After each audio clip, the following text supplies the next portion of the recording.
তাফসীরে মাযহারি লেখেন ফি জান্নাতিন আলিয়া।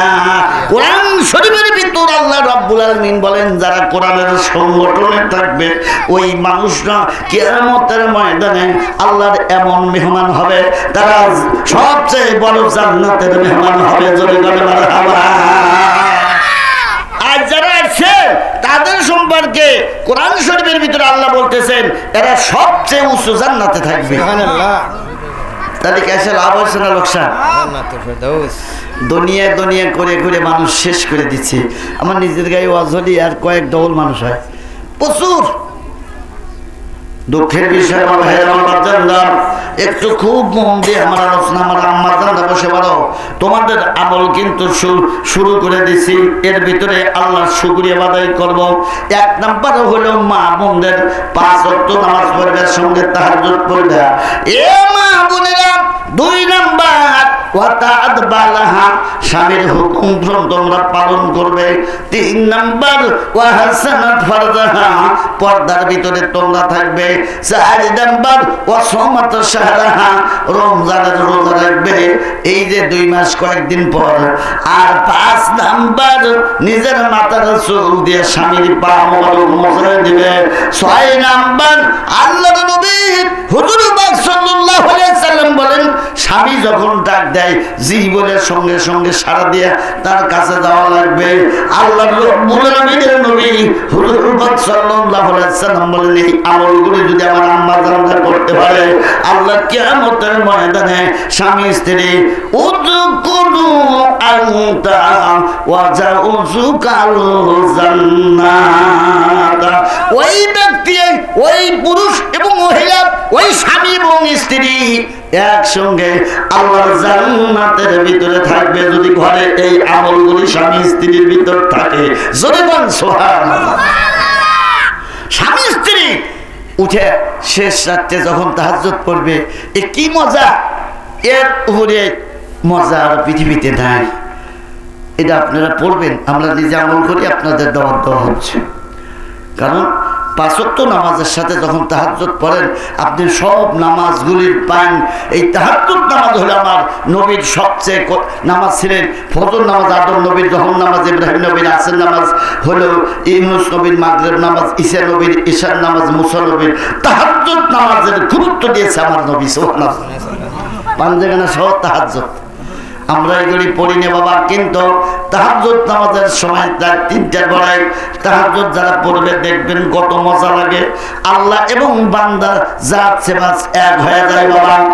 আর পুরুষদের দায়িত্ব হলো, এ মা বোনেরা শোনাও, আল্লাহর নবী বলেন 3টি আমল যদি পুরুষ এবং মহিলা করতে পারে বিনি হিসেবে এরা জান্নাতে যাবে। 1 নম্বর ঠান্ডা পানি দিয়ে ওযু করবেন। আল্লাহ রাসূল বলেন ঠান্ডা পানি দিয়ে ওযু করা সুন্নাত, ঠান্ডা পানি দিয়ে ওযু করবে পুরুষ এবং মহিলা। 2 নম্বর পুরুষ মসজিদে যাবে জামাতে, আর মহিলারা পর্দায় নামাজ পড়বে। 3 নম্বর হুজুর বলেন 1 নামাজ পড়ার পর আর 1 নামাজের জন্য ফিকিরে থাকবে। আল্লাহ রাসূল বলেন এরা বিনা হিসেবে জান্নাতে যাবে, এদের কোনো হিসাব হবে না। খুব কঠিন আমল কি? মসজিদে যাওয়ার যাদের অভ্যাস আছে এখানেই খানকা ঘর, এখানে পড়লে হবে। এই যে হাতের বার ঘর, এখানেও যদি পড়ে জামাতের সাথে আর কাউমার রকিন, আল্লাহ কয় তোমরা রুকু কর না, সাথে রুকু করো।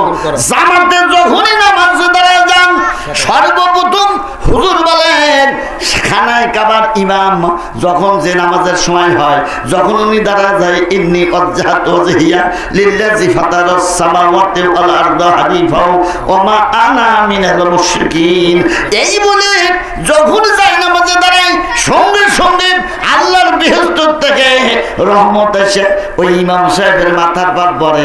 ওখান থেকে 1 সেকেন্ডের ভিতর সারা বিশ্বের ইমামদের মাথার উপর আল্লাহর রহমত চলে আসে। রহমত আসার পর আবার এইভাবে ডানে বামে সুন্দর করে এই রহমত ঘোরে। যতগুলি মানুষ জামাতে নামাজ পড়ে প্রত্যেকের মাথার ভাড়া আল্লাহর রহমতের বাড়ি ধারা পড়ে। এই জন্য যারা জামাতে নামাজ পড়ে তারা আল্লাহর খাস মেহমান, খাস বান্দা হয়ে যায়। জোরে বলুন সুবহানাল্লাহ।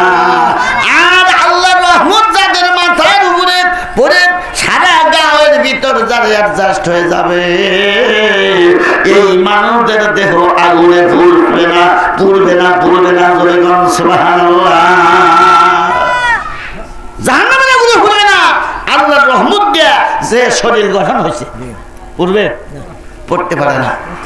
তাহলে কত দরকার? তাহলে জামাতে নাম দাঁড়ালে সর্বপ্রথম রহমত আসে হলো কাবার ইমামের উপরে। সেখান থেকে এক সেকেন্ডে তামাম বিশ্বের প্রত্যেক মসজিদে মক্তবে খানগায় বিভিন্ন ইমামরা যেখানে নামাজ পড়ে সারা বিশ্বে পৌঁছে যায়। সুবহানাল্লাহ সুবহানাল্লাহ। তাহলে মসজিদে একটু চেপে বসে মানে কিন্তু শ্রী করে লা ইলাহা ইল্লাল্লাহ লা ইল্লাল্লাহ লা ইলাহা ইল্লাল্লাহ মুহাম্মাদুর লা ইলাহা ইল্লাল্লাহ লা ইলাহা ইল্লাল্লাহ মুহাম্মাদুর রাসূলুল্লাহ সাল্লাল্লাহু আলাইহি ওয়াসাল্লাম। আমার ভাইরা আমার বাজানরা এই জন্য আল্লাহ রাব্বুল আলামিন কোরআন শরীফের ভিতরে আদেশ সূচক আয়াত নাযিল করছে 1000, নিষেধ আয়াত নাযিল করছে 1000, ভয় সম্পর্কে 1000, ওয়াদা সম্পর্কে 1000, উদাহরণ সম্পর্কে 1000, কিসসা সম্পর্কে 1000, হালাল সম্পর্কে 250, হারাম সম্পর্কে 250, দোয়া সম্পর্কে 100, আর স্থানকাল প্রেক্ষাপটে সময়ের ভিতরে নাযিল হয়েছে 66 আয়াত। জোরে বলুন সুবহানাল্লাহ। দোয়া সম্পর্কে 100 আয়াত আল্লাহ নাযিল করেছেন। আজকালকে মসজিদে নামাজের পর কি অনেক মসজিদে দোয়া হয় না, ফরজ নামাজ পর অনেক জায়গায় দোয়া হয় না। আমি কুচিমারা দেখছি সেদিন আছে না, মানে ওই দিন এটা আতর করে যিনি মুফতি সাহেব উনি ভালো, খুবই নিঃসন্দেহে উনি ভালো মানুষ আলহামদুলিল্লাহ। ওই দিন হয়তো ছিল না, কোন দিন একটা হাফেজ সাহেব এসে নামাজ পড়ে উঠে দৌড়। তখন চিন্তা করলাম যে এই মানুষগুলি বসে রয়েছে দোয়ার আশায়, এত বড় বেদব। হ্যাঁ, তুমি দোয়া করো না? হুজুর বলেন দোয়ার এত বড় শক্তি, তকদির পর্যন্ত আল্লাহ পাল্টা দেয়। তিরমিজি শরীফের 2139 নাম্বার হাদিস। সারা বিশ্বে যাবে, দেখেন ওই জায়গায় আসতেছে। হুজুর আমি ইন্ডিয়ানে শুনতেছি, হুজুর আমি ভারত থেকে, আমি আরব থেকে শুনতেছি, ওই জন্য আসতেছে। যারা দেখা জানেন দেয়, সারা বিশ্বে চলে যাচ্ছে ওয়াজ। কিন্তু এখন তাহলে বোঝেন দোয়ার এত শক্তি। আল্লাহ রসুল বলেছেন তিরমিজির হাদিস 2139 নম্বর হাদিস, তার যদি বিপদ থাকে সেই বিপদ গুনি আল্লাহ পাল্টায়া ওই বিপদের জায়গায় মঙ্গল তুলে দেয়। সুবহানাল্লাহ। আর আজকে দোয়া নাই, নামাজের পর নামাজ পড়ে যাইয়ে দূর। কি হলো দেশে মানুষ এত? এ মা বোনরা তোমরা লক্ষ্য করে শোনো, আল্লাহর নবী বলেন, হুজুর বলেন, মায়েরা তোমরা মোরগকে গালি দিও না। মোরগ ধান খায় যখন গালি দিও না, এটা কিন্তু গুনাহ। কারণ হুজুর বলেন মোরগ সালাতের জন্য, নামাজের জন্য জাগায়। জোরে বলেন সুবহানাল্লাহ। হাদিস হলো আবু দাউদ শরীফের 5109 1 নাম্বার হাদিস, 5101 নাম্বার হাদিস, যে হুজুর পাক সাল্লাল্লাহু আলাইহি সাল্লাম বলেছেন যে তোমরা মোরগকে গালি দিও না। মোরগ কিন্তু মানুষকে শেষ সাথে কুকু করে ডাক দেয়। এ তোমরা ওঠো, তাহাজ্জুদ পড়ো, ফজরের আজানের আগের থেকে মোরগ ডাকে, ঠিক না? কিন্তু আমরা ধান যখন খাই সবন এসে পাল মরে না। এই মোরগ এই বারবার আসতেছে ধান খাবে, মায়েরা গালি দেয়, এইটা গালি দেওয়া যাবে না। আল্লাহ রসুল বলছে মোরগকে তোমরা গালি দিও না, কারণ মোরগ সালাতের জন্য জাগায়, নামাজের জন্য মানুষকে ডাকে। কুক করে ওঠো ওঠো, আর মুয়াজ্জিনের আজানের পরে ও চেঁচাতেই থাকে, কেটে তাও উঠিস না, কুক ও কুক ডাকতেছে না। এর মানে কি যে তুই বেলাটার আগ পর্যন্ত খালি ডাকেই, যে এমনও বললি তারপর তো চলবি, ওঠ। সুবহানাল্লাহ বলেন। হাদিস কিন্তু বানোয়াটি কোনো কথা না, সারা বিশ্বে যাবে। এখন ওয়াজ যদি ভুল হয়ে যায়, ওই পরিমতি খবর দেয় যে হুজুর ভুয়া ওয়াজ করছেন, তাড়াতাড়ি মাপসান।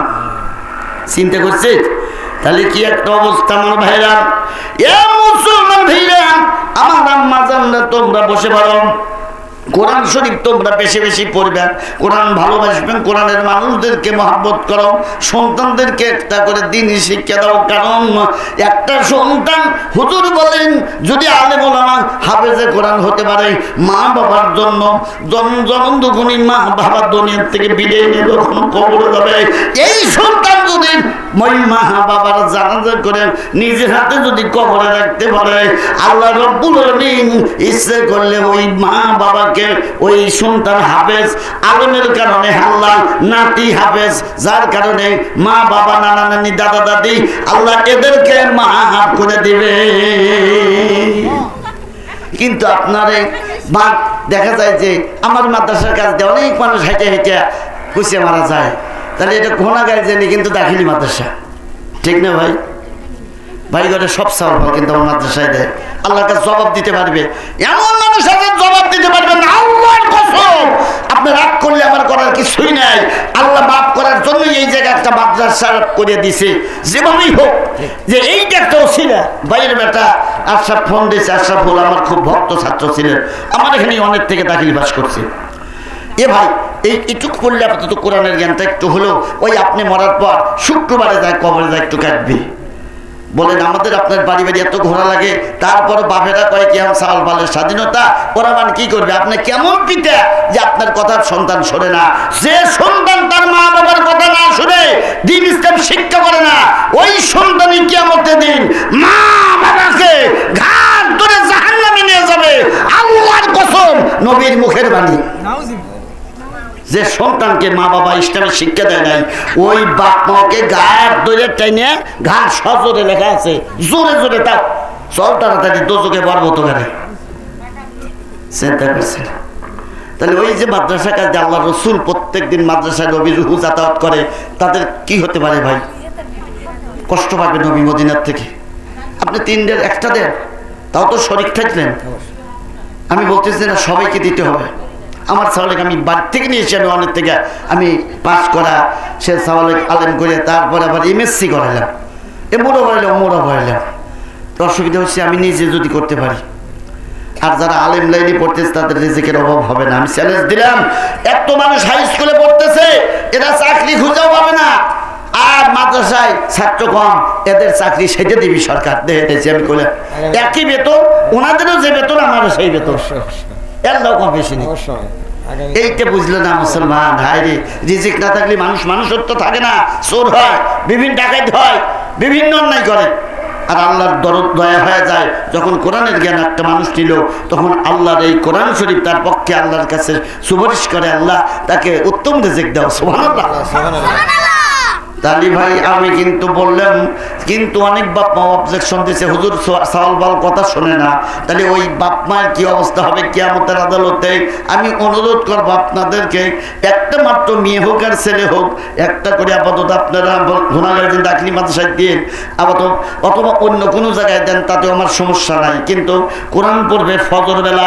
আল্লাহ কোরআনে বলেন তোমরা সকালবেলা কোরআন পড়ো, এটা কোরআনের আয়াত দিয়ে আল্লাহ বলছে, যারা সকাল আল্লাহর কোরআন পড়ে ও মুসলমান, এই মানুষগুলি যেন আল্লাহর সাথে কথা বলল। এরা এই কোরআনটা হলো হাজা কালামুল্লাহ, এই কথাটা হলো আল্লাহর কথা। আলা কলবে মুহাম্মদ বিলিসানি আরবি নাযাল বিহি রূহুল আমিন। আল্লাহু আকবার।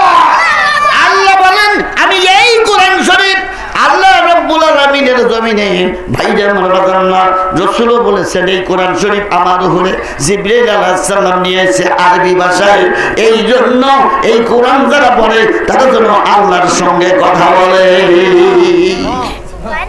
অথচ কোরআন যারা পড়ে তাদেরকে আমরা হেই মনে করছি। কত আলেম ওলামা গুলি করে বেরিয়ে ফেলে দিচ্ছে, তাই না? এটা কি ভালো হয়েছে? বিরাট অন্যায় করেছে একটা আলেম। তার ভিতর লৌহ মাহফুজের অংশ কোরআনের আয়াত আছে, একটা হাফিজের ভিতর কোরআনের আয়াত আছে, একটা লৌহ মাহফুজের একটা অংশ অংশীদার। জোরে বল সুবহানাল্লাহ। এটা বিরাট। আল্লাহ রাব্বুল আলামিনের রাসূল সাল্লাল্লাহু আলাইহি ওয়াসাল্লাম বলেন উহিব্বু উলামাকুম, তোমরা আলেমদেরকে ভালোবাসো। আল্লাহ কোরআন শরীফে বলছে আলেমরাই আল্লাহকে ভয় করে। হাদিসে আছে আলেমদের বিচার হবে পর্দার আড়ালে। সুবহানাল্লাহ। তো কোরআনের জ্ঞান সন্তানকে দিয়ে আমি পায়ে ধরি, কারণ আমার বাবা আমাদের কোরআনের জ্ঞান দিছিল দেখে আল্লাহর ইচ্ছা যে আমি প্রত্যেক শুক্রবারে কবরে এসে সূরা ইয়াসিন পড়ি। কারণ এ মুসলমান ভাইরা, বাপ মায়ের ওসিয়ত করা লাগে যখন পেটের ভিতর সন্তান আসে। রব্বুল আলামিন আমার যদি একটা সন্তান পুরুষ হোক আর মহিলা হোক, মেয়ে হোক আর ছেলে হোক, আমি ওই কোরআন শরীফের জ্ঞান দেব, এই নিয়ে যারা করে ওই বাপ মাও জান্নাতি জান্নাতি জান্নাতি। আমার ভাইরা, ইমাম বাহিরি রহমাতুল্লাহ একটা সংক্ষিপ্ত ঘটনা শোনেন। উনি পেটের ভিতর যখন গেলেন, পেটের ভিতর যাওয়ার পর আব্বাজান ডাক দিয়ে বলতেছে, ওর আব্বা তার স্ত্রীকে বলছে, বিবি রে, আল্লাহ যদি ছেলে দিক আর মেয়ে দিক, আমি হাফেজ বানাবো, আলেম বানাবো আমি। কারণ ওই সন্তান মরার পর কবরে যা যখন দোয়া করবে, হাদিসে কুদসিতে আল্লাহ বলেন, কোন কাফের বেটা যদি আল্লাহর দরবারে হাত তুলে দোয়া করে, যতক্ষণ পর্যন্ত মা বাবার জন্য হাত তুলে রাখবে, ততক্ষণ পর্যন্ত আল্লাহ মা বাবার কবরে আযাব দেয় না। যদি বলেন সুবহানাল্লাহ।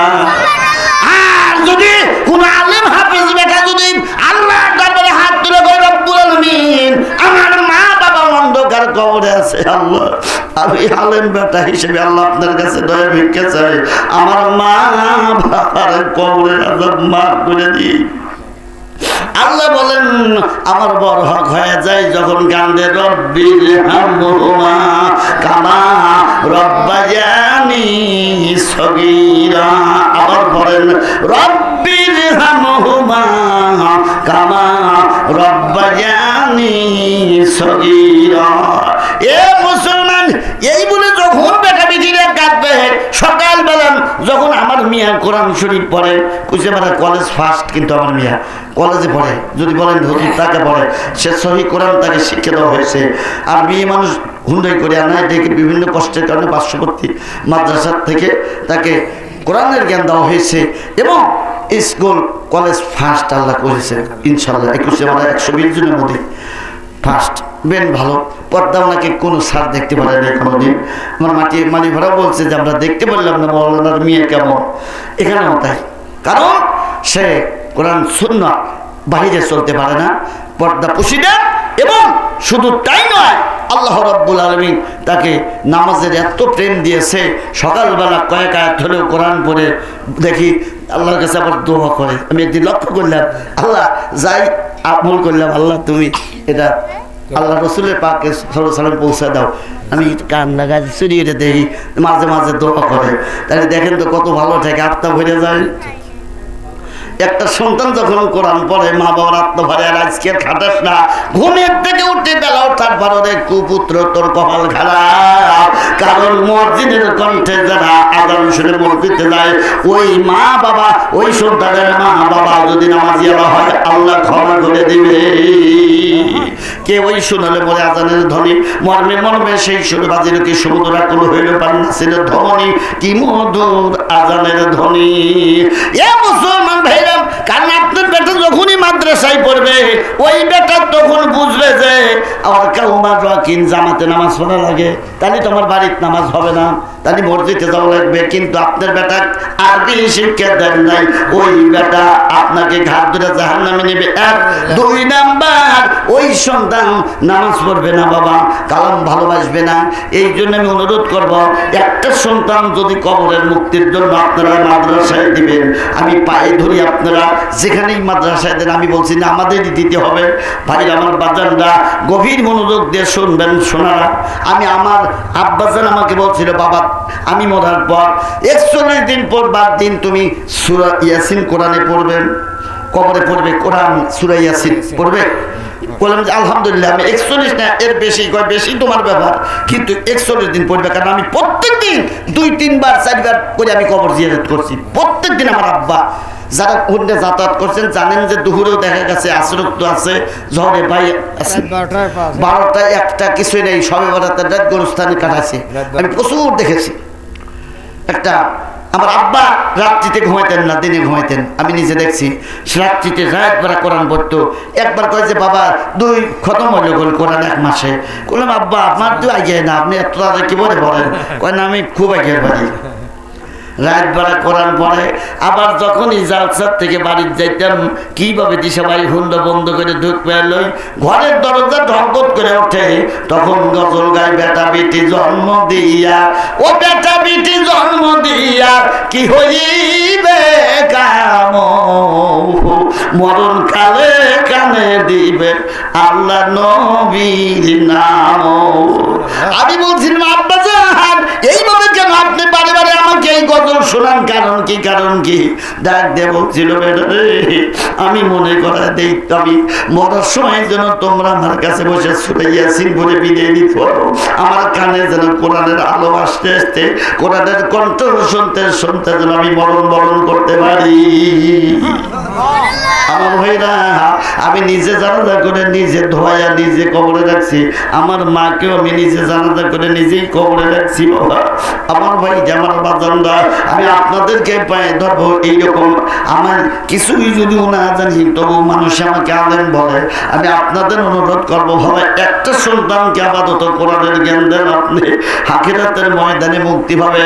পাঁচ গানা নামাজ পড়াও যদি একটা হাফেজ খায় হালাল টাকা, এবং ওই সন্তানটা তো 5 ওয়াক্ত নামাজ মসজিদে পড়লো, মা বাবার কবরের আযাব আল্লাহ মাফ করে দিবে।